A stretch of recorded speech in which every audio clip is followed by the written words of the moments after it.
नमस्कार दोस्तों, राधे राधे। तो इस वीडियो में मैं आपको ऑडिट के रिगार्डिंग डिटेल में गाइडेंस देने वाला हूँ कि ऑडिट को कम से कम टाइम में कैसे कवर करें, ऑडिट में आंसर की प्रेजेंटेशन कैसे करनी है, और मैं आपको इस वीडियो में कुछ स्पेशल बातें भी बताने जा रहा हूँ जिससे कि आप ऑडिट में क्या कर सको, 70+ का इजीली टारगेट कर सको। अब एक दिक्कत हो जाती है ऑडिट में स्टूडेंट्स को। क्या होता है, जब स्टूडेंट एग्जाम देने जाता है और एग्जाम दे करके आता है तो वो बोलता है कि मेरे तो एग्जाम्शन आ जाएगी, मेरे 70 नंबर आ जाएंगे।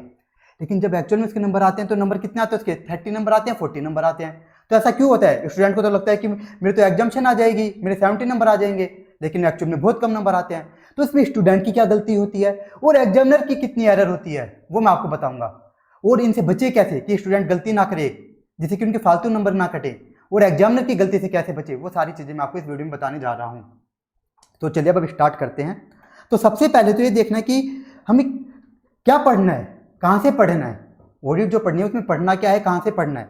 तो कहाँ से पढ़नी है आपको ऑडिट? आपको मेरी कंसेप्ट बुक से ऑडिट पढ़नी है। और ये जो मेरी कंसेप्ट बुक है वो कितने पेजेस की है? ये 241 पेजेस की कंसेप्ट बुक है। जो मेरी न्यू कंसेप्ट बुक है वो कितने पेजेस की है? 241 पेजेस की। और ये जो कंसेप्ट बुक है मोर देन सफिशिएंट है, मोर देन सफिशिएंट। अगर आप इसको अच्छे से कर लेते हो तो आपको कोई दिक्कत ही नहीं होगी।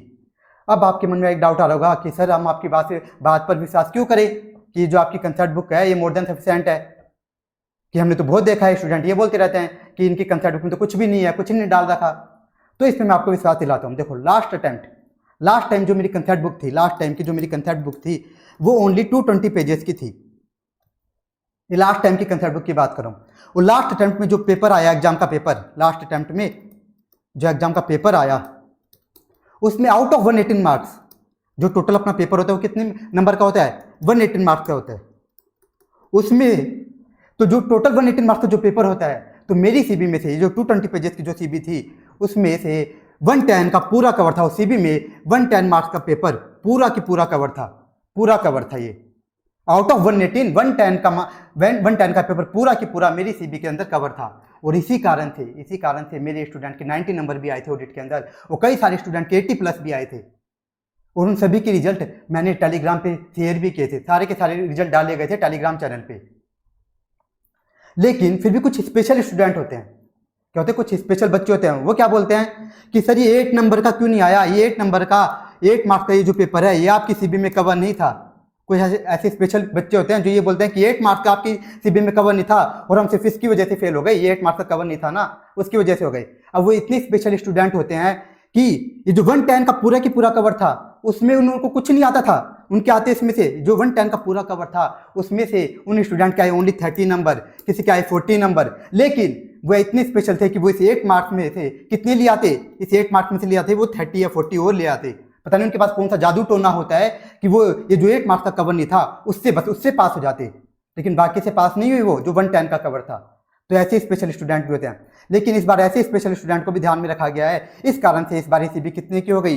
241 पेजेस की हो गई। इसी कारण से मैंने बोला कि अब ये सीबी क्या है, मोर देन सफिशिएंट है। अगर आप ये अच्छे से कर लेते हो तो गारंटी है आप आराम से अच्छे नंबर ला सकते हो, बहुत अच्छे नंबर ला सकते हो, आपको कोई दिक्कत नहीं होगी। अब मेरी जो सीबी है इसमें जो प्रेजेंटेशन है उसको एकदम अच्छा कर दिया गया है। प्रेजेंटेशन अच्छे करने का मतलब क्या है? अगर आप स्टडी मैट देखोगे ना तो आईसीए ने क्या कर रखा है, आईसीए ने स्टडी मैट में जो टॉपिक लास्ट में होना चाहिए उसको तो स्टार्टिंग में डाल रखा है, जो टॉपिक स्टार्टिंग में होना चाहिए उसको बीच में या लास्ट में डाल रखा है। लेकिन मैंने अपनी सीबी में क्या किया, टॉपिक्स को इस तरह से सीक्वेंस में लगा दिया है कि सारे सब टॉपिक्स का क्या हो गया, लिंक बैठ गया। अगर आप जैसे जैसे कंसेप्ट बुक में टॉपिक्स पढ़ते जाओगे आपको सारी चीज़ें समझ आने लग जाएंगी कि हाँ पहले ऑडिटर ये करेगा उसके बाद ये करेगा, इस तरह से पूरा लिंक बन जाएगा कि ऑडिटर को पहले क्या करना है, उसके बाद क्या करना है, फिर बाद में क्या करना है। इस तरह से टॉपिक्स को सीक्वेंस में लगा दिया गया है। अब आगे देखो, तो ये तो हो गई कंसेप्ट बुक की बात। तो कंसेप्ट बुक पे भरोसा क्यों करना है मैंने आपको वो भी बता दिया एकदम डिटेल में। अब आ जाओ रिवीजन वीडियो। तो क्या रिवीजन वीडियो देखना जरूरी है? तो देखो, स्टैंडर्ड्स ऑन ऑडिटिंग के और अदर स्टैंडर्ड्स यानी एसआरई, एसएई और एसआरएस, इनके रिवीजन वीडियो आपको देखने ही देखने हैं। और इन सभी के मैंने रिवीजन वीडियो यूट्यूब पे डाल रखे हैं और एकदम डिटेल में बताए हैं, तो आपको कोई दिक्कत ही नहीं होगी, एकदम अच्छे से समझाए। लेकिन मान लो फिर भी कोई ऐसा स्टूडेंट है जो बोले कि सर मैंने तो स्टैंडर्ड्स ऑन ऑडिटिंग सेल्फ कर रखे हैं, मेरे तो अच्छे से हो रखे हैं। तो ऐसे स्टूडेंट को भी क्या करना है, ऐसे स्टूडेंट को भी कम से कम ए कैटेगरी के स्टैंडर्ड्स हैं उनके रिवीजन वीडियो तो देखने ही देखने हैं, बहुत जरूरी है। क्योंकि जो स्टैंडर्ड्स में ऐसे क्वेश्चन बनाता है वो कभी भी डायरेक्ट क्वेश्चन नहीं बनाता, ऐसी लैंग्वेज को घुमाता है, और जब तक आपको स्टैंडर्ड समझ नहीं आएंगे तब तक आंसर आप सही नहीं करोगे। और मैंने देखा कि बहुत से स्टूडेंट सेल्फ पढ़ तो लेते हैं स्टैंडर्ड लेकिन उनको कुछ समझ ही नहीं आता। स्पेशली दो स्टैंडर्ड्स के नाम लेते हैं मैं से 540 और 570 जो कि बहुत ही ज़्यादा इंपॉर्टेंट स्टैंडर्ड है, वो आपको अच्छे से करने भी हैं। तो वो स्टूडेंट को बिल्कुल समझ ही नहीं आते। ऐसे 570 में तो जो स्टूडेंट हेल्प करते हैं उनको तो यही पता नहीं होता कि गोइंग कंसर्न अप्रोप्रिएट है कि नहीं, वो कैसे पता लगाया जाए, मैटेरियल अनसर्टेनिटी एग्जिस्ट करती है कि नहीं करती, वो कैसे पता लगता है, उनको यही नहीं पता होता। उनको क्वेश्चन देख के पता नहीं लगता कि इस आंसर में मैटेरियल अनसर्टेनिटी एग्जिस्ट क्यों नहीं करती, गोइंग कंसर्न अप्रोप्रिएट क्यों है, उनको समझ ही नहीं आता, क्वेश्चन पूछते रहते हैं। तो इस कारण से आपको स्टैंडर्ड ए कैटेगरी स्टैंडर्ड्स के रिवीजन तो देखने ही देखने हैं, देखने ही तो गारंटी है। और फिर बात है किसकी, SRE, SAE और SRS, इनके रिवीजन वीडियो भी आपको देखने ही देखने हैं। ये क्या है, ये तीनों बहुत ही ज़्यादा इंपॉर्टेंट होते हैं और बहुत कम स्टूडेंट को ये समझ आते हैं, बहुत कम स्टूडेंट होते हैं जिनको ये समझ आते हैं। स्टूडेंट को इनमें हमेशा कन्फ्यूजन ही रहता है। स्टूडेंट को जैसे SRE है, SRE में स्टूडेंट को यही पता नहीं होता कि कब 2400 लगाना है, कब 2410 लगाना है, हमेशा ये कन्फ्यूजन रहता है। तो मैंने रिवीजन वीडियो में इस कन्फ्यूजन को एकदम डिटेल में दूर किया है, एकदम डिटेल में ये बात बताई है, कई एग्जाम्पल भी लिए हैं। तो आप वो रिवीजन वीडियो देख लेना, उससे क्या होगा, एक तो आपको ये अच्छे से समझ आ जाएगा और समझ आने के बाद SRE आपको तुरंत याद भी बहुत जल्दी हो जाएगा। इसी तरह से जो SRS है, SRS 4400 में स्टूडेंट को बहुत कंफ्यूजन रहता है कि सर यहाँ पे तो ऐसे 805 लगना चाहिए, SRS 4400 क्यों लग गया। तो वो बातें भी मैंने एकदम डिटेल में SRS के रिवीजन में बताई है। तो आपको इनके रिवीजन देखने ही देखने। और ऐसे ही जो SAE है, SAE इसमें जो परफॉर्मा फाइनेंशियल इन्फॉर्मेशन वाला है उसमें तो स्टूडेंट को कुछ समझ ही नहीं आता कि वो होता क्या है। तो इस कारण से आपको रिवीजन देखने हैं, ये बहुत जरूरी रिवीजन है, ये आपको कंफर्म देखना है। क्योंकि अगर आप ये इनके रिवीजन नहीं देखोगे तो आपको समझ नहीं आएगा और एग्जाम में थोड़ी भी लैंग्वेज घुमा दी उन्होंने तो आपके आंसर बिल्कुल भी सही नहीं होंगे। और बिना समझे ये याद भी नहीं होते स्टूडेंट को, याद तो कर लेते लेकिन रिटेन नहीं हो पाता उनको। एग्जाम में जाते हैं याद कर जाते हैं लेकिन एग्जाम में आंसर लिख ही नहीं पाते। तो समझना इनको बहुत जरूरी है। इस कारण से आपको क्या करना है, स्टैंडर्ड्स के और SRE, SAE, SRS इनके रिवीजन वीडियो देखने ही देखने हैं। और अगर कोई बोले कि मुझे स्टैंडर्ड के सारे रिवीजन नहीं देखने तो कम से कम एक कैटेगरी स्टैंडर्ड्स के रिवीजन तो देखना और वो जरूरी देखने हैं। यहाँ पे देखो क्या लिखा है, मस्ट वॉच लिखा है, जरूरी देखने हैं आपको। अब आ जाओ next point, memory practice of QB, question bank की बात हो रही है। तो सबसे पहला डाउट तो ये आता है ऑडिट के अंदर स्टूडेंट को कि सर क्या ऑडिट में क्वेश्चन बैंक करना जरूरी है। FRA-FM में तो हम करते हैं क्वेश्चन बैंक, प्रैक्टिकल क्वेश्चन होते हैं, लेकिन ऑडिट में क्या क्वेश्चन बैंक करना जरूरी है। ऑडिट में तो कोई प्रैक्टिकल क्वेश्चन होता नहीं है। तो कुछ स्टूडेंट क्या करते हैं, क्वेश्चन बैंक करते ही नहीं है और एग्जाम में आती है उनको बहुत बड़ी दिक्कत। एग्जाम में फिर वो क्वेश्चन से आइडेंटिफाई नहीं कर पाते, क्वेश्चन कुछ पूछता ही थे और जो स्टूडेंट होते हैं आंसर एकदम अलग लिखते हैं और उन्हें लगता है कि मेरे तो अच्छे नंबर आएंगे लेकिन मिलता है उनको 0। इस कारण से आपको क्या है, क्वेश्चन बैंक करना बहुत जरूरी है। अब क्वेश्चन बैंक क्या पूरा करना है, एक एक क्वेश्चन देखना है, तो एक एक क्वेश्चन मत देखना। जो ABC एनालिसिस की वीडियो डाली गई है यूट्यूब पर उसमें इंपॉर्टेंट क्वेश्चन लिस्ट भी बताई गई है, तो ओनली इंपॉर्टेंट क्वेश्चन देख लेना। ओनली क्या करना आपको, इंपॉर्टेंट क्वेश्चन देखने हैं। अब इंपॉर्टेंट क्वेश्चन देखने भी कैसे होते हैं, तो क्या करना होता है उसमें भी आपको क्वेश्चन लैंग्वेज ध्यान से देखनी होती है कि क्वेश्चन लैंग्वेज क्या बना रहा है ACI, ये सबसे ध्यान से देखना होता है। और इसमें भी आपको क्या करना है, QB के अंदर भी अगर कोई ऐसा स्पेशल स्टूडेंट हो कि वो बोले कि नहीं सर मैं देख ही नहीं सकता QB, इंपॉर्टेंट क्वेश्चंस भी नहीं देख सकता पूरी ऑडिट के, तो भी इसको कम से कम क्या करना है, स्टैंडर्ड्स के जो भी स्टैंडर्ड्स हैं और एथिक्स के क्वेश्चन तो देखने ही देखने, इंपॉर्टेंट क्वेश्चन किस किस के, स्टैंडर्ड्स के और प्रोफेशनल एथिक्स के क्वेश्चन देखने हैं। और क्या करनी है, QB की एक तरह से मेमोरी प्रैक्टिस करनी है। वो कैसे करनी है, मतलब क्वेश्चन लैंग्वेज देख करके, तो कैसे करनी है, इसके लिए एक एग्जाम्पल लेता हूं मैं। इसके लिए एक एग्जाम्पल लेना पड़ेगा मुझे। पहले मैं आपको एक टॉपिक दिखाता हूं।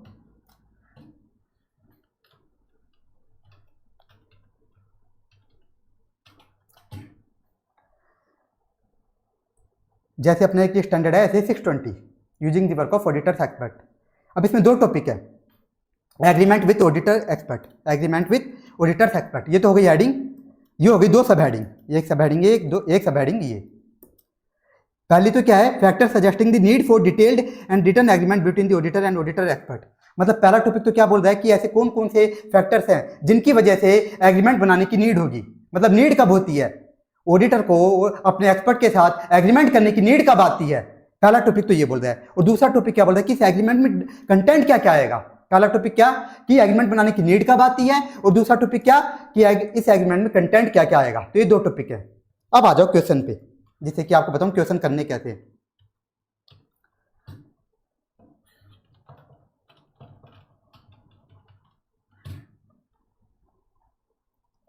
तो ये क्वेश्चन देखो, क्वेश्चन नंबर 2। इसमें भी पहले हम ये वाला देखते हैं, और वाला। इसमें देखो क्या है, जो मैं आपको ये कराने जा रहा हूँ मिस्टर मोहन वाला क्वेश्चन, इसमें एकदम डायरेक्ट क्वेश्चन पूछा है। इसे देखो क्या पूछा है, state the factors which suggest the need for detailed and written agreement between the auditor and auditors expert. एकदम डायरेक्ट क्वेश्चन पूछ लिया, लेकिन स्टूडेंट क्या करते हैं, इसमें भी गलती कर देते हैं। एग्जाम में पूछा क्या है, need for detailed and written agreement, लेकिन स्टूडेंट क्या करते हैं एग्जाम में, स्टूडेंट क्या करते हैं, ये कंटेंट लिखाते हैं, ऐसे स्पेशल होते हैं।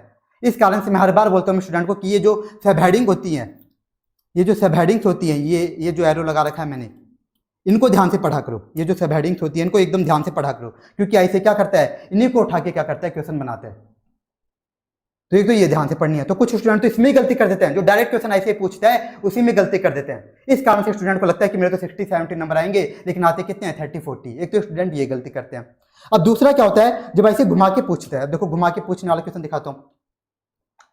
अब देखो क्वेश्चन 2 देखो, इसमें क्या लिखा है, मैं पूरा पढ़ नहीं रहा, बाद का पढ़ देता हूँ जो काम का है, कि जो ऑडिटर ने एक्सपर्ट को अपॉइंट किया ना, तो क्या लिखा है उनके बारे में, कि ऑडिटर और ऑडिटर का expert one knew to each other, ये दोनों क्या थे, एक दूसरे के लिए नए थे, मतलब इन्होंने पहले एक दूसरे के साथ कभी भी काम नहीं किया हुआ। तो auditor did not enter into an formal agreement with auditors expert, और ऑडिटर ने क्या किया, अपने एक्सपर्ट के साथ कोई एग्रीमेंट बनाया ही नहीं। ऑडिटर ने अपने एक्सपर्ट के साथ कोई एग्रीमेंट बनाया ही नहीं। अब इसमें स्टूडेंट को कंफ्यूजन हो जाता है कि सर अब कौन सा लिखे, कंटेंट वाला लिखे या नीड वाला लिखे, अब बताओ इसमें कौन सा आना चाहिए। तो देखो एक टॉपिक था नीड वाला, मैं आपको टॉपिक दिखाता हूं। इस टॉपिक में क्या लिखा हुआ था, नीड वाले में, कि कब कब हमें एग्रीमेंट बनाने की नीड होती है। तो इसके आंसर में लिखा हुआ था कि जब कोई कॉन्फिडेंशियल इंफॉर्मेशन हो, और जब ऑडिटर क्या कर रहा हो, इस एक्सपर्ट के काम को पहली बार यूज कर रहा हो, ये पॉइंट इसमें लिखा हुआ था। अब आईसी ने क्या करा, उस क्वेश्चन में इंडिकेशन दे दी। उस क्वेश्चन में क्या था भी, अभी क्या लिखा हुआ था कि ये जो ऑडिटर है और ये ऑडिटर एक्सपर्ट, ये दोनों क्या है, एक दूसरे के लिए नहीं है। और इस टॉपिक के अंदर भी बताओ क्या लिखा हुआ है, कि ऑडिटर ने इस एक्सपर्ट के काम को अगर पहले कभी यूज नहीं किया, पहली बार यूज करने जा रहा है, तो उसको क्या करना पड़ेगा, इसके साथ एग्रीमेंट करना पड़ेगा। तो इस पॉइंट से क्वेश्चन में, जो क्वेश्चन है, क्वेश्चन में इस पॉइंट की वजह से, ये न्यू टू ईच अदर, ये जो पॉइंट है, इसकी वजह से हमें क्या पता चल गया कि यहाँ पे कौन सा टॉपिक आएगा, यहाँ पे नीड वाला आंसर आएगा। नीड वाला आपको कंटेंट यहाँ पे इसमें डालना है, जबकि दूसरा वाला नहीं डाला कि हमें एग्रीमेंट में क्या क्या कंटेंट डालना है, वो वाला आंसर इसके अंदर नहीं आएगा। कौन सा आएगा, कि एग्रीमेंट की नीड क्यों होती है, वो हमें बताना है। तो हमें बताना होगा कि इस क्वेश्चन के अंदर पहले हम वो लिख देंगे आंसर में, फिर कंक्लूजन दे देंगे कि यहाँ पे क्या है, यहाँ पे तो जो एग्रीमेंट है उसको बनाने की नीड है, क्योंकि ऑडिटर और एक्सपर्ट दोनों एक दूसरे के लिए नए हैं। इस तरह से, तो इस तरह से आपको आइडेंटिफाई करना होता है। तो ये आप तभी कर पाओगे जब आप अच्छे से समझ के पढ़ाई करते हो, तभी कर पाओगे। और आप जब भी क्वेश्चन करो तो आपको कैसे करना है, ऐसे नहीं कि आपने डायरेक्ट आंसर देख लिया, एक बार क्वेश्चन पढ़ा करो, रीड किया करो, उसके बाद देखा करो, सोचा करो मन में कि इसमें कौन सा टॉपिक आएगा, कंसेप्ट बुक में से इसमें कौन सा टॉपिक आएगा, मन में सोचा करो। इस तरह से आपको क्वेश्चन करने होते हैं। अगर मान लो आपने क्वेश्चन पढ़ा और आपने मन में सोचा कि इसके अंदर तो कौन सा आएगा, नीड वाला, और वही आंसर ऐसे नहीं दे रखा, तो आप इस क्वेश्चन को टिक कर लो। इस तरह से आपको करना होता है, ये आपको करना होता है क्यूबी के अंदर। ये ध्यान रखना, क्योंकि ये गलती बहुत करते हैं स्टूडेंट एग्जाम में क्वेश्चन आइडेंटिफाई करने की। आई से क्वेश्चन दूसरा पूछता है और स्टूडेंट आंसर एकदम अलग लिखते हैं, तो उनको 0 नंबर मिलते हैं फिर। तो ये बात आपको अच्छे से ध्यान में रखनी है। तो ये भी मैंने आपको बता दिया। अब आ जाओ नेक्स्ट, क्वेश्चन सिलेक्शन। क्वेश्चन का सिलेक्शन कैसे करना है, एग्जाम में जो 6 क्वेश्चन आए हैं उसमें सिलेक्ट कैसे करना है क्वेश्चन। तो सबसे पहले तो क्या करना है आपको, जो एमसीक्यू आएंगे, डेस्क्रिप्टिव आएंगे, तो सबसे पहले तो डेस्क्रिप्टिव करना होता है। ये बात तो कई बार भी अतुल सर ने आपको बताई हुई है।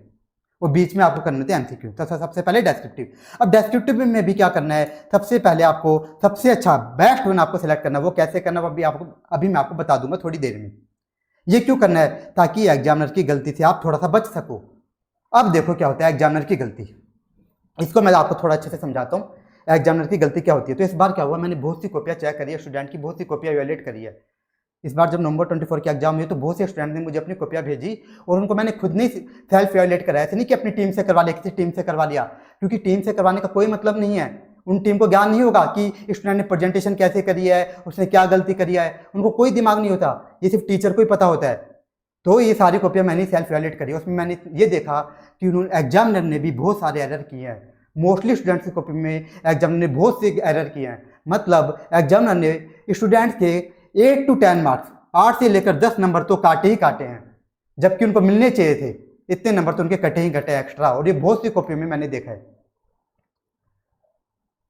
तो आपको एक तो ये मान के चलना ही है ऑडिट के अंदर कि मेरे इतने नंबर कटेंगे, तो आपको पहले क्या करना है, टारगेट 60-70 प्लस का रखना ही रखना है। इस कारण से आपको टारगेट रखना ही रखना है, क्योंकि एग्जामिनर गलती कर सकता है। लेकिन अब इससे बचने का कोई तरीका है क्या? तो एक तरीका हम कर सकते हैं। देखो वैसे इससे बचने का कोई बहुत ऐसा नहीं है कि कंफर्म तरीका हो, गारंटी वाला कोई तरीका नहीं है, लेकिन हम एक तरीका हम कुछ करना चाहें तो एक तरीका है, वो आप क्या कर सकते हो। तो देखो ये जो एग्जामिनर होते हैं ना, जब ऑडिट की कॉपियां चेक करते हैं, ऑडिट वैसे थ्योरी सब्जेक्ट है, अब क्या होता है मोस्टली स्टूडेंट्स ऑडिट में उनको कुछ नहीं आता, तो उनके 0-0 नंबर आते हैं। तो ये फिर क्या करने लग जाते हैं, एग्जामिनर हवा में कॉपियां चेक करने लग जाते हैं, इसलिए बाकी स्टूडेंट्स के भी 8 से 10 नंबर काट देते हैं। तो इससे बचने के लिए हमें क्या करना होगा, सबसे पहले सबसे अच्छा जो क्वेश्चन हमें आता है वो करना होगा। मान लो आपको क्वेश्चन 6 में A, B, C सारे पार्ट अच्छे से आते हैं, बस ये क्वेश्चन है जिसमें आपको सब कुछ अच्छे से आता है, तो सबसे पहले आप इसी को अच्छे से करो। तो आपको ये करना है, जिससे उसे पता चल जाएगा एग्जामिनर को, हाँ भाई ये स्टूडेंट तो अच्छा है, तो वो आपकी कॉपी ध्यान से चेक करेगा। अब इसमें एक डाउट उड़ा सकता है आपको कि सर मान लो मेरे को क्वेश्चन नंबर 2 है, इसका ABC, क्वेश्चन नंबर 4 है, इसका ABC, और क्वेश्चन नंबर 6 है, इसका ABC। मेरे को तीनों क्वेश्चन के ABC बहुत अच्छे से आते हैं तीनों के। अब बताओ कि मुझे अब कौन सा करना चाहिए, क्वेश्चन 2 करना चाहिए, क्वेश्चन 4 करना चाहिए, क्वेश्चन 6 करना चाहिए। तो ऐसे केस में आपको वो क्वेश्चन करना है जिसमें केस स्टडी बेस्ड क्वेश्चन नहीं पूछा गया, मतलब जिसमें आपको डायरेक्ट क्वेश्चन पूछा गया है, जिसमें पॉइंट्स वाले आंसर होते हैं। जैसे आपको देखो पॉइंट्स वाले क्वेश्चन कौन से होते हैं, एक एग्जांपल लेता हूं इसके लिए भी। इसके लिए मैंने डिजिटल ऑडिट खोला है।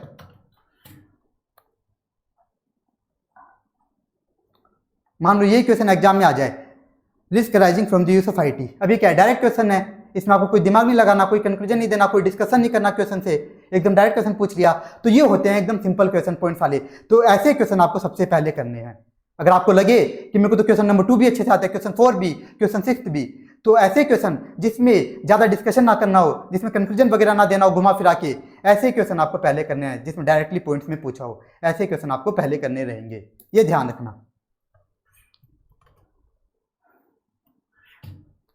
तो ये भी मैंने आपको बता दिया ताकि आप एग्जामिनर की गलती से बचने का एक उपाय कर सको।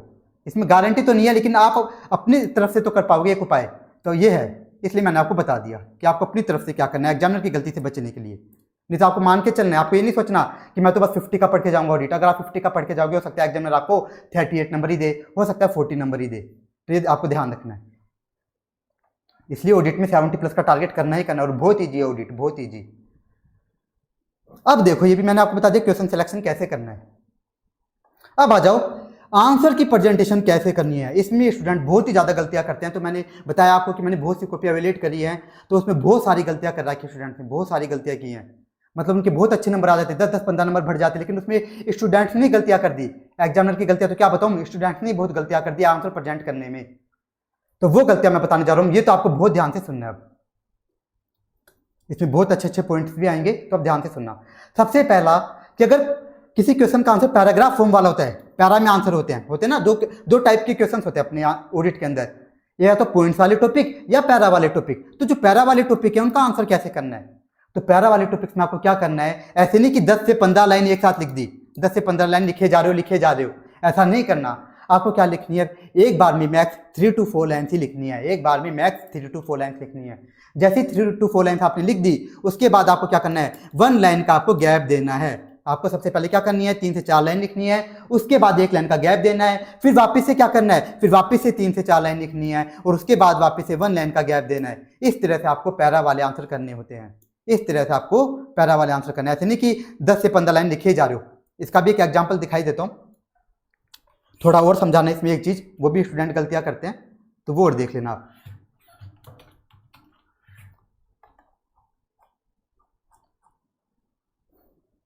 जैसे देखो ये क्वेश्चन देखो, क्वेश्चन 4, इसका आंसर है पैरा में है, कहीं भी पॉइंट्स वाला आंसर नहीं है, पैरा में है। तो अब इसको कैसे करना है, इसमें ऐसे नहीं कि 10-15 लाइन या 10-20 लाइन आपने एक साथ ही लिख दिया, ऐसा नहीं करना। पहले आपको क्या करना है, जैसे ये वाला पॉइंट तो आपको 3 से 4 लाइन लिखनी है, उसके बाद क्या करना है, 1 लाइन का गैप देना है, उसके बाद क्या करना है, 1 लाइन का गैप, फिर आपको क्या करना है, 3 से 4 लाइन लिखनी है, फिर 1 लाइन का गैप देना है, फिर 3 से 4 लाइन लिखनी है, फिर 1 लाइन का गैप देना है। इस तरह से आपको लिखना होता है। और इसमें आप क्या गलती करते हैं स्टूडेंट, अब इसमें करना क्या है, जैसे आप 3 से 4 लाइन लिख रहे हो पैरा वाले आंसर में, तो इसमें आपको क्या करना है, या तो एरो बनाना है या फिर ऐसे डॉट बनाना है। क्या करना है, या तो एरो बनाना है या ऐसे डॉट बनाना है। लेकिन इसमें स्टूडेंट गलती क्या करता है, वो सुनो, गलती क्या करते हैं स्टूडेंट, क्या करते हैं ऐसे पैरा वाले आंसर्स में भी ऐसे कर देते हैं, पॉइंट नंबर 1, पॉइंट नंबर 2, या ए या बी सी, इस तरह से कर देते हैं। जब आप इस तरह से कर देते हो ना, तो कई बार एग्जामिनर क्या होते हैं, वो एकदम स्पीड से कॉपी चेक करते हैं, कई बार बहुत स्पीड से कॉपी चेक करते हैं और उनको लगता है कि इसने तो क्या करा है, इसने तो पैरा वाला आंसर लिखा ही नहीं है, इसने तो कोई पॉइंट वाला आंसर लिखा है और सीधे 0 नंबर देता है, आपके आंसर को पढ़ता भी नहीं है। ऐसे भी कई स्टूडेंट के साथ होता है। तो ये बात अच्छे से ध्यान रखना, इसमें स्टूडेंट बिना बात में नंबर कटवा लेते हैं। तो पैरा वाले आंसर है, उसमें आपको क्या करना है, 3 से 4 लाइन लिखनी है एक पैरा में, फिर एक लाइन का गैप, फिर 3 से 4 लाइन। लेकिन उसमें क्या करना है, या तो एरो लगाना है, हर पैरा के आगे एरो लगाना है, या डॉट बनाना है। ऐसे पॉइंट्स नहीं लिखने, ये नहीं लिखना। अगर पॉइंट्स लिख दिए तो हो सकता है एग्जामिनर आपको सीधे 0 नंबर दे बिना पढ़े। तो ये बात ध्यान देनी है, बहुत इंपॉर्टेंट बात है। तो ये भी मैंने आपको बता दी। अब आ जाओ नेक्स्ट। और क्या करना है, कीवर्ड्स अंडरलाइन जरूर करने हैं। क्या करने हैं, कीवर्ड्स भी अंडरलाइन करने हैं। ऐसे नहीं कि आंसर लिख दिया कीवर्ड्स अंडरलाइन नहीं करे, कीवर्ड्स भी अंडरलाइन करने हैं। अब कीवर्ड्स में भी स्टूडेंट क्या गलतियां करते हैं वो भी मैं आपको बता देता हूँ।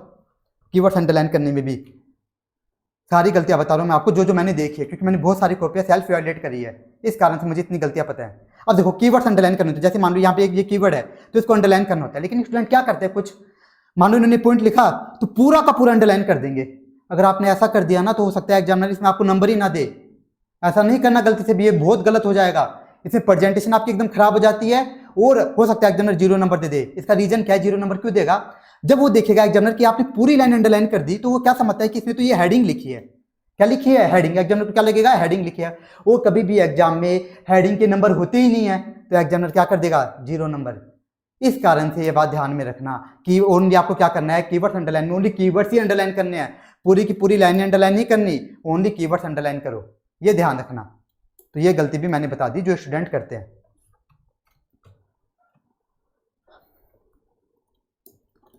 अब आ जाओ क्या नेक्स्ट, फॉर पॉइंटर्स टॉपिक।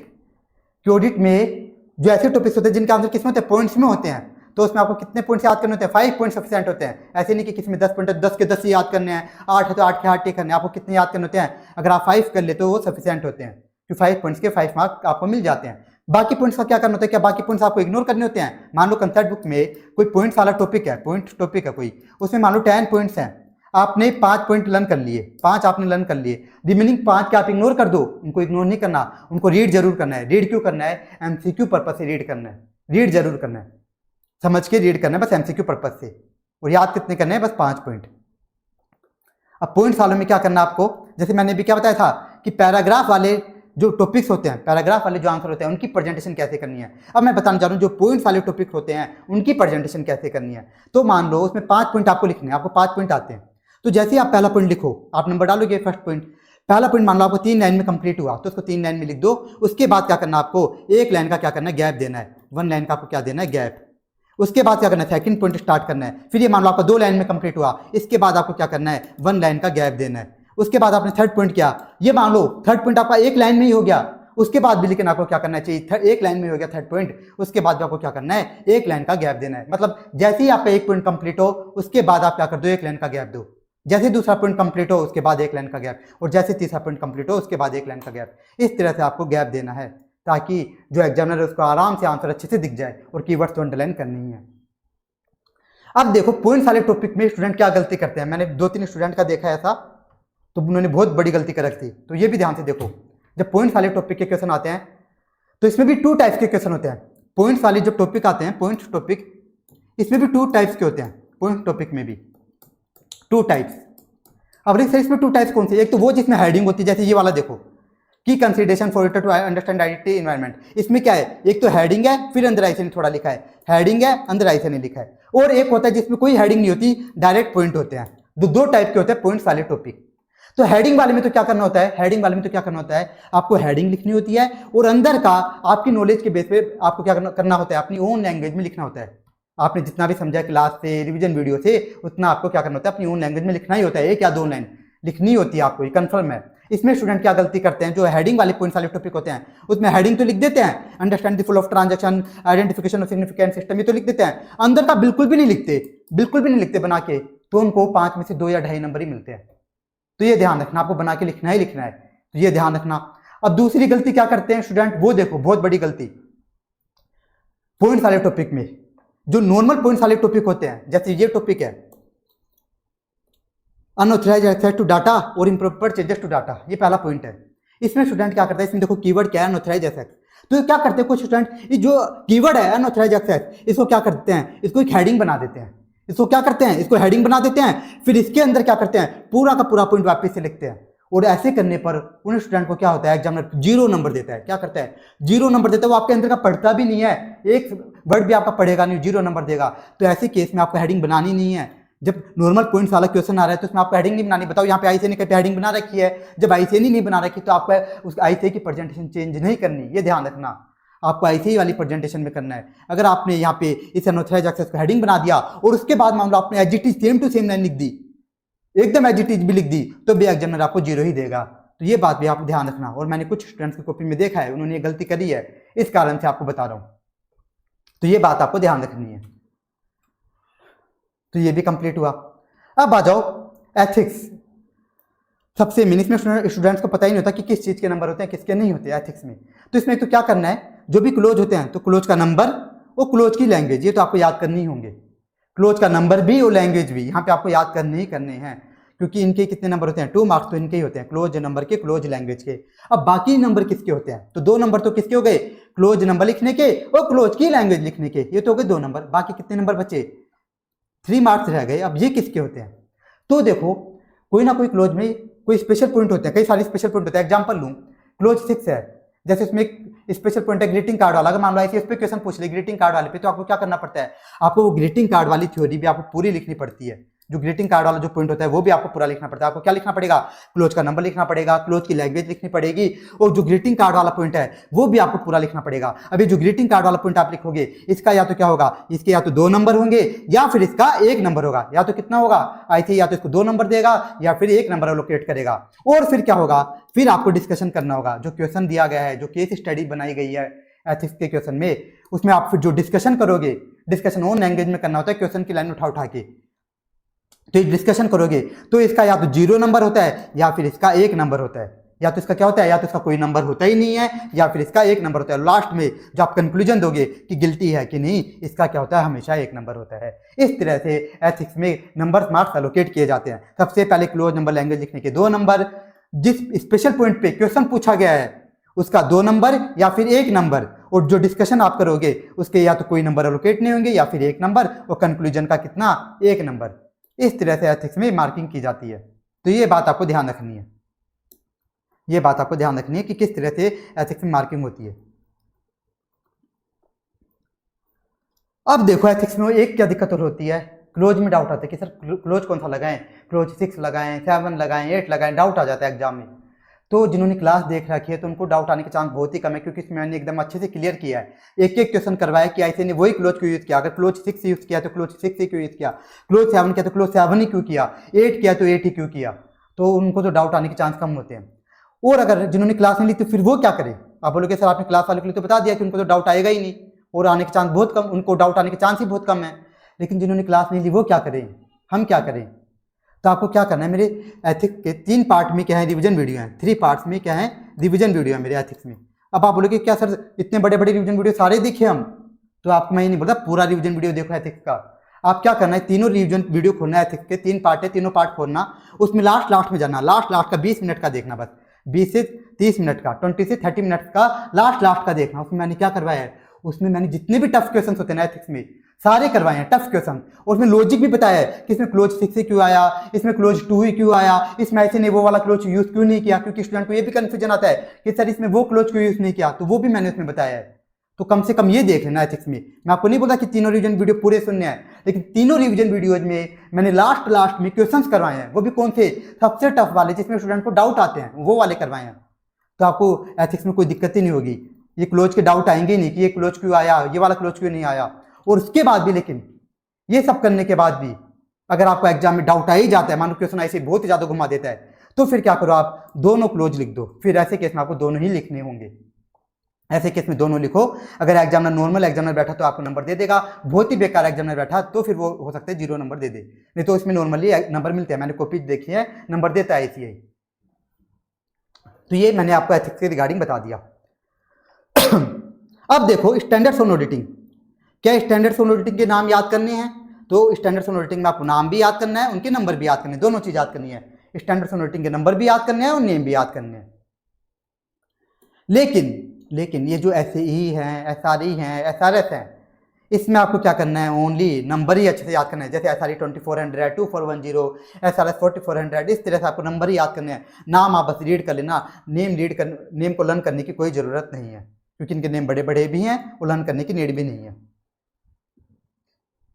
अब नेक्स्ट देखो आप, for out of box question of standard, अगर मान लो स्टैंडर्ड का बाहर से क्वेश्चन आ जाते तो क्या करें। बाहर से क्वेश्चन का क्या मतलब है, दो मतलब है इसके, कि क्वेश्चन बहुत ही ज्यादा घुमा फिरा के आ जाए, कुछ समझ ही नहीं आ रहा, या फिर क्वेश्चन जो प्रोनाउंसमेंट वाली बुक है, ऑडिट प्रोनाउंसमेंट वाली बुक है, उससे क्वेश्चन आ जाए तो क्या करें। ऐसे केस में क्या करना है, तो ऐसे केस में आपको क्या करना रहेगा। ऐसे केस में जो हर स्टैंडर्ड में मैं क्या लिखता हूँ, बेसिक होता है। हर स्टैंडर्ड में आपको बेसिक मिलेगा, जो भी आप मेरा कंसेप्ट बुक देखोगे बेसिक मिलेगा, तो वो आपको बेसिक लिखना रहेगा। तो इसको मैं दिखा भी देता हूँ आपको।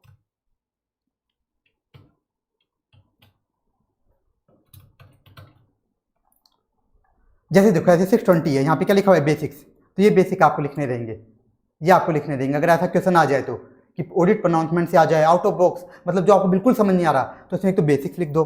और आपको क्या करना है, मैंने आपको क्या बताया था स्टार्टिंग में, कि स्टैंडर्ड्स में क्या हो सकता है, घुमा फिरा के क्वेश्चन आ सकता है। तो इसके लिए आपको क्या करना जरूरी है, रिवीजन वीडियो सुनना जरूरी है। इससे आपको क्या होगा, समझ आ जाएगा पूरा स्टैंडर्ड, की स्टैंडर्ड बोलना क्या चाह रहा है। जब आप समझ के करोगे ना, तो आपको पता भी चल जाएगा कि इसमें मुझे क्या क्या लिखना चाहिए। तो उसमें आपको क्या करना है, समझ के वो सारी बातें लिखनी, जो भी आपको लग रहा है वो आपको क्या करना है, रिवीजन वीडियो की नॉलेज पे जो भी आपको लग रहा है वो सारी बातें लिखनी है। वो कितना आंसर लिखना है, 1 से 1.5 पेज का आपको पूरा आंसर लिखना है। आपको क्या करना है, 1 से 1.5 पेज का आपको आंसर लिखना रहेगा। फिर अब एक बात और ध्यान देना, ऐसे क्वेश्चन को, ऐसे जो आउट ऑफ बॉक्स क्वेश्चन आ जाए, इसको पहले नहीं करना कि आप सोचो कि सर ने तो हमको बताया था कि ऐसे क्वेश्चन को कैसे करना है, तो मैं तो इस क्वेश्चन को पहले करूंगा। पहले नहीं करना, ऐसे क्वेश्चन को सबसे लास्ट में करना है। वो कितना करना है, कितना बड़ा आंसर लिखना है, बस 1 से 1.5 पेज का, इससे बड़ा नहीं लिखना। इस तरह से ये क्वेश्चन करना है। अब यहाँ पे भी स्टूडेंट्स को बहुत दिक्कत होती है कि सर अभी आपने क्या बोला कि ये जो आउट ऑफ बॉक्स क्वेश्चन आएंगे कहाँ से आ सकते हैं, या तो बहुत घुमा फिरा के, या फिर प्रोनाउंसमेंट से आ सकते हैं। तो क्या हम प्रोनाउंसमेंट पढ़ें, कुछ होते हैं स्पेशल स्टूडेंट कि एक बार आ गया प्रोनाउंसमेंट की बुक से एक क्वेश्चन, तो बोलने लग जाएंगे, सब जगह फैला देंगे, प्रोनाउंसमेंट पढ़ो प्रोनाउंसमेंट पढ़ो। तो अगर कोई ऐसा स्पेशल स्टूडेंट है जिसकी औकात है प्रोनाउंसमेंट पढ़ने की, तो पढ़ ले जाके, हजार पन्नों की जो टीचर की बुक होती है वो पढ़ ले, स्टडी मैट पढ़ ले, प्रोनाउंसमेंट पढ़ ले जाके।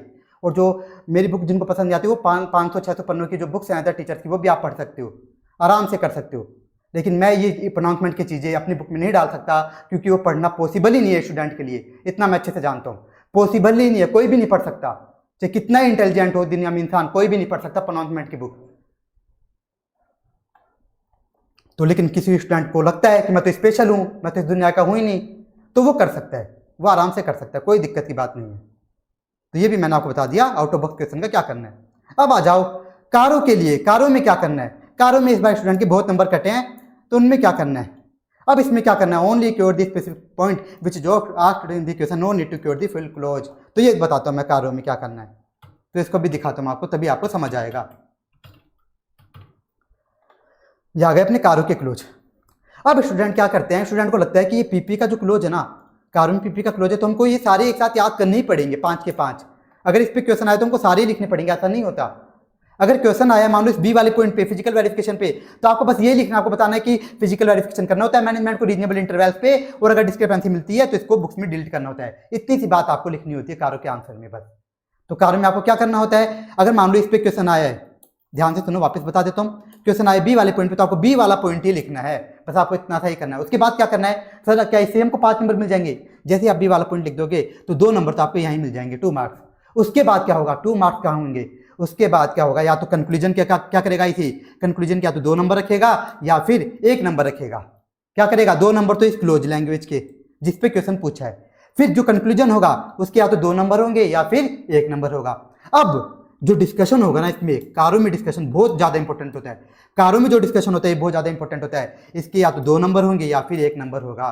तो डिस्कशन करना ही करना है क्वेश्चन में, किस क्वेश्चन में मैनेजमेंट ने क्या क्या किया, उसने क्या गलती करी है, सारी बात आपको बतानी पड़ेगी, ये आपको डिस्कशन करना पड़ेगा। ये ध्यान रखना है, 3 चीजें लिखनी है। कारो का क्वेश्चन आए, जिस पॉइंट पे क्वेश्चन आए, अगर आया क्वेश्चन मान लो किस पे, बेनामी ट्रांजेक्शन, मान लो इस पे आया बेनामी वाले पे, बेनामी वाले पे, तो आपको बेनामी वाला ही लिखना है, बेनामी वाला ही लिखना है। फिर जैसे ही आपने क्लोज की लैंग्वेज लिख दी, उसके बाद आपको क्या करना है, डिस्कशन करना है, और बहुत ज्यादा इंपॉर्टेंट होता है कारो में, लास्ट में आपको कंक्लूजन देना है। तो इसमें सभी चीजों के नंबर होते हैं कारो में, ये 3 चीज आपको लिखनी है। अब एक डाउट आता है कि क्या सर ये कारो के ये नंबर है, क्लोज नंबर, ये याद करें क्लोज नंबर, ये बिल्कुल याद नहीं करने। मैंने बहुत सी कॉपियां देखी, कोई नंबर नहीं होता, कोई मार्क्स नहीं होते क्लोज नंबर लिखने के, 1 नंबर भी नहीं मिलता। तो ये आपको याद नहीं करने। और स्टूडेंट ने क्या किया था इस बार मैं आपको बताता हूँ, एक गलती और करी थी इस बार जो क्वेश्चन आया था वो उसके रिगार्डिंग बता देता हूँ। जैसे इन्वेंट्री पे आया था और वो आया था बी वाले पॉइंट पे, वर्किंग कैपिटल वाले पे। तो कुछ स्टूडेंट तो स्पेशल थे, उन्होंने क्या किया, उन्होंने ए वाला तो लिख दिया पॉइंट, बी वाला लिखा ही नहीं, तो उनको तो वैसे 0 मिल गए। कुछ स्टूडेंट ने दोनों लिखा, जबकि दोनों लिखने की बिल्कुल भी नीड नहीं होती, बिल्कुल भी नीड नहीं होती। ऐसे नहीं कि आपको दोनों लिखना है, बिल्कुल नहीं लिखना, आपको जिस पे पूछा वही लिखना है। लेकिन जिन स्टूडेंट्स ने ये बी वाला पॉइंट लिखा उसमें भी उन्होंने बहुत बड़ी गलती करी। उन्होंने ये तो लिख दिया कि वर्किंग कैपिटल क्या हो इन एक्सेस ऑफ 5 करोड़, ये बात तो लिख दी, लेकिन उन्होंने कैपिटल रिटर्न वाली बात लिखी ही नहीं। ये बात लिखी नहीं तो उनको कितना नंबर मिला, यहाँ पे 1 नंबर ही मिला, 1 मार्क ही मिला उनको बस। इधर उनको 1 नंबर ही मिला और लास्ट में कंक्लूजन में 1 नंबर मिला, तो उनको सिर्फ 2 नंबर मिले, क्योंकि उन्होंने ना डिस्कशन किया ना उन्होंने कैपिटल रिटर्न वाली बात लिखी, तो उनके 3 नंबर डायरेक्ट ऐसे ही कट गए। तो ये बात ध्यान रखनी है आपको, जिस पॉइंट पे पूछा वो पॉइंट तो पूरा लिखना ही होगा आपको। इसमें जैसे आपको ये बात भी लिखनी थी इन एक्सेस ऑफ 5 करोड़ वाली, और कैपिटल रिटर्न वाली बात भी आपको लिखनी थी, तो इससे आपको मिल जाते 2 नंबर। और जैसे आप डिस्कशन करते तो डिस्कशन के क्या थे, 2 मार्क्स थे और कंक्लूजन का 1 नंबर था। इस तरह से आपको कारो के आंसर करने होते हैं, बहुत ईजी होता है कारो अगर आप समझ के करते हो तो। ये कारो के रिगार्डिंग बता दिया कि कैसे इसमें आंसर लिखने होते हैं। ऐसे नहीं कि इन्वेंट्री पे पूछा है, इन्वेंट्री पे पूछा तो दोनों लिखने पड़ेंगे, दोनों नहीं लिखने, जिस पे पूछा वही लिखना, वही लिखना। तो ये हमने प्रेजेंटेशन के पॉइंट देख लिए, सारे पॉइंट देख लिए कि प्रेजेंटेशन कैसे करनी है डेस्क्रिप्टिव आंसर्स में। और इसमें स्टूडेंट बहुत सारी गलतियां करते हैं और आपको पता भी चल गई होगी कि आप कौन कौन सी गलतियां कर रहे हो, तो इनको अभी सुधार लेना, आपके बहुत अच्छे नंबर आ जाएंगे। अब बात करते हैं एमसीक्यू की। तो सर अभी तक हमने एमसीक्यू करे नहीं है, तो एमसीक्यू करने कब है? तो एमसीक्यू ऐसे नहीं बीच में ही उठा लो, एमसीक्यू आपको बीच में नहीं करने, जैसे ही आपकी ऑडिट एक बार पूरी कंप्लीट हो जाना तभी एमसीक्यू करना। क्यों? क्योंकि ऐसे नहीं जो एमसीक्यू दे रखे ना केस सिनेरियोज हैं, ऐसे नहीं कि केस सिनेरियो कोई स्पेसिफिक चैप्टर का, एक केस सिनेरियो में आपको 3-4 चैप्टर के एमसीक्यू मिल जाएंगे। इस कारण से जब आपकी पूरी कंसेप्ट बुक हो जाएगी तभी आपको क्या करना है, एमसीक्यू देखने हैं। और एमसीक्यू देखने कौन से हैं? आईसीआई ने जो केस सिनेरियो निकाले हैं, आईसीआई ने जो केस सिनेरियो निकाले, कितने 35 केस स्टडी जो निकाली है ना, बस ये वाला देखना आपको, बस ये देखना और कुछ भी नहीं देखना आपको, इधर उधर से कहीं से भी उठा के नहीं देखने, जो फालतू डलते रहते हैं ना वो बिल्कुल नहीं देखने, आईसीआई वाले देखने 35 केस सिनेरियोज। अभी केस सिनेरियो करने कैसे होते हैं एमसीक्यू में? स्टूडेंट गलती क्या करते हैं, केस सिनेरियो जो आते हैं ना ये बहुत बड़े बड़े होते हैं, कोई 1 पेज का केस सिनेरियो लिखा होता है, कोई 1.5 पेज का। स्टूडेंट गलती क्या करते हैं, सबसे पहले केस सिनेरियो पूरा रीड करने लग जाते हैं। जैसे वो रीड करने लग जाते हैं तो वो 1 to 1 से 1.5 पन्ने का वैसे होता है, 1 पन्ने का या 2 पन्ने का वैसे ही होता है, तो वैसे ही कंफ्यूज हो जाते हैं इसमें करना क्या है। तो ऐसे नहीं पढ़ना होता केस सिनेरियो को। सबसे पहले क्या करना होता है, केस सिनेरियो के बेस पर, केस सिनेरियो के बेस पर जो एमसीक्यू पूछे गए हैं, मान लो 5 क्वेश्चन पूछे गए हैं, एक केस सिनेरियो में 5 क्वेश्चन पूछे गए हैं, तो पहले उन 5 क्वेश्चन को रीड करो। इनको क्या करो, सबसे पहले इनको रीड करो। जब आप ऐसे रीड करोगे ना तो क्या होगा, इसमें से 2 या 3, कई बार तो क्या होगा इसमें से 2 या 3 तो आपके बिना केस सिनेरियो रीड करे ही हो जाएंगे सोल्व। आपको केस सिनेरियो रीड करने की नीड ही नहीं होगी, 2 या 3 तो आपके वैसे ही हो जाएंगे। और अगर मान लो सोल्व नहीं भी हो तो क्या होगा, जैसे आप ये क्वेश्चन रीड कर लोगे ना, क्वेश्चन 1 क्वेश्चन 2 क्या क्या पूछा गया, क्या क्या रिक्वायरमेंट है, तो आपको आइडिया लग जाएगा कि मुझे केस सिनेरियो में ढूंढना क्या है, आपको आइडिया लग जाएगा। इससे आपका जब आप केस सिनेरियो रीड करोगे तब आपका माथा घूमेगा नहीं, आप कंफ्यूज नहीं होगे, आपको पहले पता लग जाएगा कि मुझे इस केस सिनेरियो में ढूंढना क्या है। तो इस तरह से आपको केस सिनेरियो करने होते हैं। क्या करना होता है, केस सिनेरियो में जो भी केस सिनेरियो आता है 1 पन्ने का 2 पन्ने का, वो कभी भी रीड नहीं करना होता। सबसे पहले जो पूछा गया है, 5 क्वेश्चन पूछे गए तो 5 क्वेश्चन रीड करो, वो रीड करो, उसके बाद केस सिनेरियो पे जाया करो, ये करना होता है। और हो सका तो एमसीक्यू मैं डाल भी दूंगा ताकि आपको दिक्कत ना हो, पॉसिबल हुआ तो ये हो गई एमसीक्यू वाली बात। और एमसीक्यू की जो प्रैक्टिस है वो आपको सिर्फ 1 टाइम करनी है, ऐसे नहीं कि बार बार देखना है, सिर्फ एक बार प्रैक्टिस करनी है। अब आ जाओ कुछ एकदम स्पेशल पॉइंट्स पर। अब देखो, bank, NBFC, investigation, digital audit, बहुत सारे मेरे पास डाउट आते रहते हैं कि सर इनको कैसे करें। बहुत स्टूडेंट बोलते हैं सर इन चैप्टर्स को कैसे करें, हो ही नहीं रहे। कोई स्टूडेंट बैंक में 2 दिन दे देता है, कोई डिजिटल ऑडिट में 2 दिन दे देता है, लेकिन होता ही नहीं, बोलते कि भूल गए, सब कुछ भूल गए, याद हो ही नहीं रहा करने के बाद भी। तो इनको कैसे करना है, तो जिन भी स्टूडेंट्स को दिक्कत आती है सिर्फ उनके लिए बोल रहा हूँ मैं, ये जो स्पेशल पॉइंट है किनके लिए है, जिन स्टूडेंट्स को दिक्कत आती है, किस किस में, बैंक, एनबीएफसी, इन्वेस्टिगेशन। सबसे पहले बात करूँ बैंक, एनबीएफसी, इन्वेस्टिगेशन, तो आपको क्या करना है, सबसे पहले तो रिवीजन देखना है, क्योंकि बैंक, एनबीएफसी बहुत ही ज़्यादा इंपॉर्टेंट होते हैं, इसमें से 8-10 नंबर का पूछता ही थी, गारंटी होता है। तो इसमें आपको क्या करना है, रिवीजन वीडियो देखना है जिससे आपको अच्छे से समझ आ जाए। उसके बाद क्या करना है, आपको रीड सारा करना है इसमें। और ये बात आप भी जानते हो कि रीड करने में बिल्कुल भी टाइम नहीं लगता, रीड करने में टाइम नहीं लगता जब हम समझ के रीड करते हैं। तो इससे क्या होगा, अगर इन पर कोई एमसीक्यू बनाना तो वो तो आपका सही होगा ही होगा, गारंटी सही होगा। इस कारण से आपको रीड तो करनी है। अब लर्न जब करने की बात आती है तो लर्न कैसे करो इनको, जिन भी स्टूडेंट को दिक्कत हो रही है तो हर टॉपिक में बस 2-2, 3-3 पॉइंट याद करो। 5-5 पॉइंट याद करने की कोशिश बिल्कुल मत करो। जो अगर 5 पॉइंट याद करना चाहोगे ना तो एक एक टॉपिक आपका आधा घंटा 40 मिनट ले जाएगा, क्योंकि कुछ टॉपिक्स ऐसे हैं जिनकी लैंग्वेज बहुत ही गंदी है। इस कारण से क्या करना है, बैंक एनबीएफसी इन्वेस्टिगेशन में आपको रिवीजन वीडियो देख के इनको समझना है, उसके बाद रीड सब करना है। रीड क्यों करना है, क्योंकि इनमें एमसीक्यू पूछे जाते हैं। एमसीक्यू अगर आप क्या कर लेते हो, इनको रीड कर लेते हो पूरा की पूरा, तो आपके एमसीक्यू तो सही हो ही जाएंगे। और लर्न क्या करना है, आपको 2-3 पॉइंट्स करना है, तो अगर क्वेश्चन भी आ गया तो आपके 3 नंबर तो कंफर्म हो ही जाएंगे। इस कारण से आपको बस 2-3 पॉइंट याद करने से आपके चैप्टर बहुत जल्दी हो जाएंगे। और अगर आप 2-2, 3-3 पॉइंट ही याद करोगे ना तो इससे क्या होगा, रिटेन भी हो पाएंगे। आपको ये जो चैप्टर है ये रिटेन भी हो पाएंगे, ऐसे वो दिक्कत भी नहीं आएगी कि मेरे को रिटेन नहीं हो रही अगर आप 2 या 3 पॉइंट याद करोगे तो ये करना है बैंक एनबीएफसी इन्वेस्टिगेशन। लेकिन किन स्टूडेंट को करना है, जिनको दिक्कत आ रही है। हाँ, जिनको आराम से हो रहे हैं 5-5 पॉइंट याद, उनको ऐसा नहीं करना। जिनको दिक्कत होती है उनको पक्का करना है ये चीज। इससे आपका टाइम भी बहुत बचेगा। 2 फायदे होंगे, टाइम बहुत बचेगा और आपको रिटेन भी रहेगा और आपकी टेंशन वगैरह भी नहीं आएगी, कोई डिप्रेशन भी नहीं होगा। अब आप डिजिटल ऑडिट, ये तो बहुत ही गंदा चैप्टर है और ये कंफर्म भी आता है 5 का, हो सकता है 7 का भी आ जाए कि एक क्वेश्चन पूछ ले और एक एमसीक्यू पूछ ले, तो 5 से 7 नंबर का ये आ सकता है, 5 to 7 मार्क्स का। और इसकी लैंग्वेज बहुत ही गंदी होती है, इसमें तो बहुत सारे स्टूडेंट को दिक्कत होती है। तो इसमें आपको क्या करना है अब, लेकिन है ना, ये जो डिजिटल ऑडिट होता है इसका एक फायदा भी होता है। इसके क्या फायदे हैं, तो यही कंफर्म आएगा। दूसरा फायदा इसका क्या है कि इसमें जो क्वेश्चन पूछे जाएंगे ना, घुमा फिरा के नहीं पूछेगा, इसे कभी भी नहीं पूछ सकता। इसमें जो क्वेश्चन पूछेगा डायरेक्ट क्वेश्चन पूछेगा। डायरेक्ट कैसे पूछेगा, जैसे टॉपिक दिखाऊंगा आपको डिजिटल ऑडिट के भी। तो क्या, जैसे मान लो ये टॉपिक पूछना, तो क्या करेगा, इसे लिखेगा रिस्क राइजिंग फ्रॉम सोसाइटी बता दो।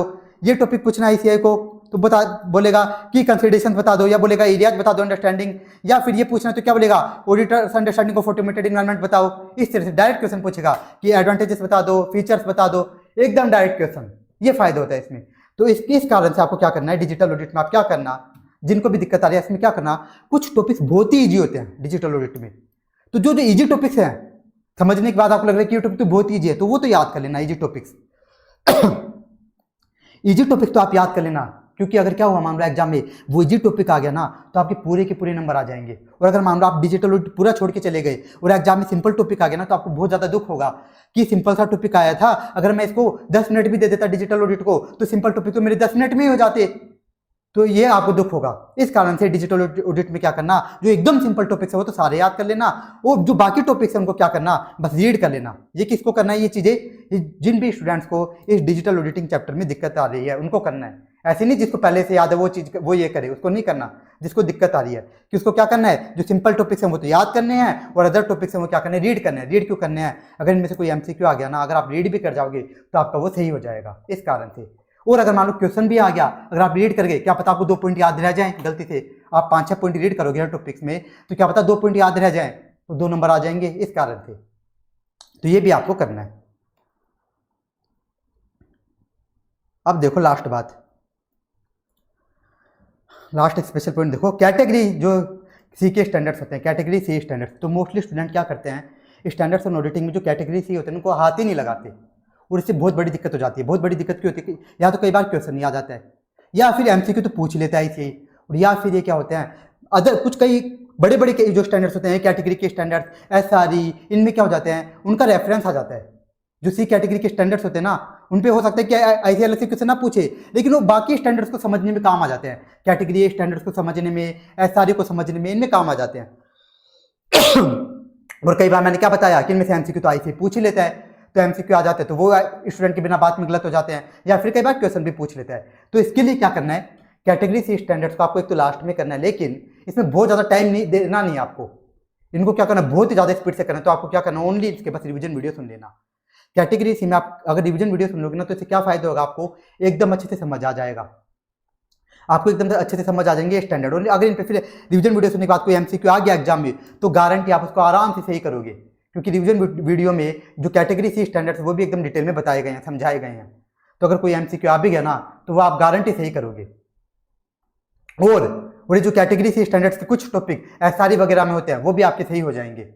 वो आप क्या कर पाओगे, वहां पे अच्छे से समझ के याद कर पाओगे। एसआरई वगैरह में क्या होता है, सब कुछ इंपॉर्टेंट होता है, तो वहां पे आप आराम से समझ के याद कर पाओगे। इस कारण से आपको क्या करना है, कैटेगरी सी स्टैंडर्ड्स में रिवीजन वीडियो तो देखने ही देखने हैं। रिवीजन वीडियो अगर आप देख लोगे, तो अगर इन पे एमसीक्यू आ गया तो आप गारंटी सही कर पाओगे, आपको अच्छे से समझ आ जाएगा।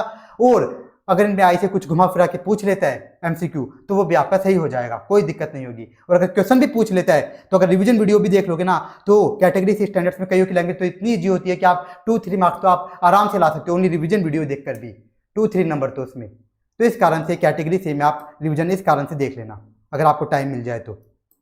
ये आपको करना है कैटेगरी सी के अंदर। तो अगर आप ये सारी चीज़ें कर लेते हो जितनी भी मैंने बताई अभी तक, अगर आप ये सारी चीज़ें अच्छे से कर लेते हो ना तो ऑडिट में आप 70 प्लस तो क्या 80 प्लस का टारगेट भी इजीली कर पाओगे। बस आप उसके लिए क्या करना पड़ेगा, जितनी भी चीज़ें मैंने अच्छे से बताई ना भी यहाँ पे सारी आपको बातें फॉलो करनी पड़ेगी। और ये जो कंसेप्ट बुक है 241 पेजेस की ये पूरी करनी पड़ेगी। 80 प्लस के लिए आपको ये कंसेप्ट बुक पूरी आपको करनी पड़ेगी। ऐसे नहीं कि 241 पेजेस की बुक है इसमें से आप ओनली 150 पेजेस पढ़ के जा रहे हो, फिर नहीं आएंगे नंबर। अगर आपको 80 प्लस का टारगेट करना है तो 241 पेजेस की ये जो बुक है ये पूरी करनी पड़ेगी। जितनी भी मैंने आपको बातें बताई ये आपको बस फॉलो करनी है, फिर आपको कोई भी दिक्कत नहीं होगी। इस तरह से आपको ऑडिट करनी है और आपको फिर ऑडिट में कभी भी दिक्कत नहीं होनी। और इसमें मैंने वो बातें भी कवर कर दी जो स्टूडेंट बहुत सारे डाउट पूछते हैं कि बैंक वगैरह कैसे करें, क्योंकि ये डाउट स्टूडेंट के बहुत ज़्यादा आते हैं, तो ये भी मैंने बता दिया। तो इस वीडियो में इतना ही। Thank you so much. Hare Krishna.